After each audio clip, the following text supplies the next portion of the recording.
Thank you chairman sir. Sir, आज जब कोई मरीज किसी प्राइवेट हॉस्पिटल की इमरजेंसी में जाता है तो मानो घर की बचत, गहने, जमीन सब कुछ बेचने की नौबत आ जाती है।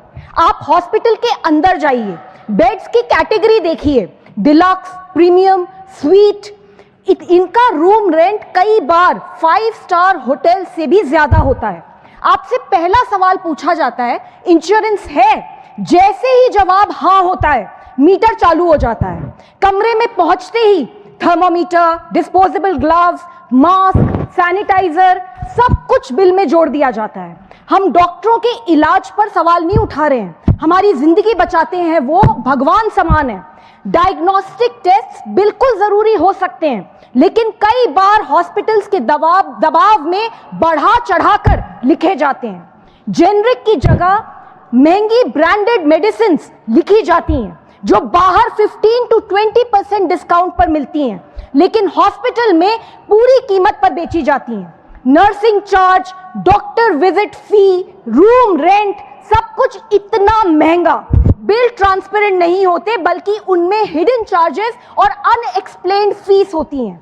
इंश्योरेंस कंपनियां भी इससे अलग नहीं हैं। प्रीमियम इतना बढ़ रहा है कि लोग पॉलिसी लेकर भी छोड़ने पे मजबूर हैं। ऊपर से कंपनीज छोटी छोटी बातों पर क्लेम्स रिजेक्ट कर देती हैं। नतीजा, हर साल लाखों परिवार कर्जे में डूब जाते हैं। सर, इस सेक्टर को रेगुलेट करने के लिए 2010 में क्लिनिकल एस्टैब्लिशमेंट्स एक्ट पास किया गया था, जिसने राज्यों को अधिकार दिया था कि वे मेडिकल प्रोसीजर्स की मैक्सिमम रेट्स तय करें।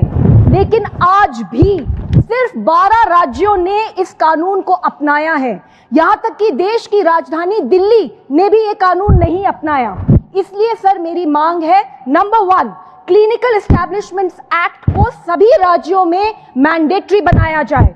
2, इमरजेंसी केयर में कानूनन इलाज पहले, बिल बाद में।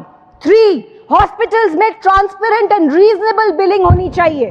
नंबर 4, इंश्योरेंस प्रीमियम हाइक्स पर सख्त निगरानी हो। सरकार की जिम्मेदारी है कि प्राइवेट हॉस्पिटल्स में भी इंसान को इंसान माना जाए, कोई रेवेन्यू मॉडल नहीं। Sir, this is very important for the health of our nation. Thank you sir.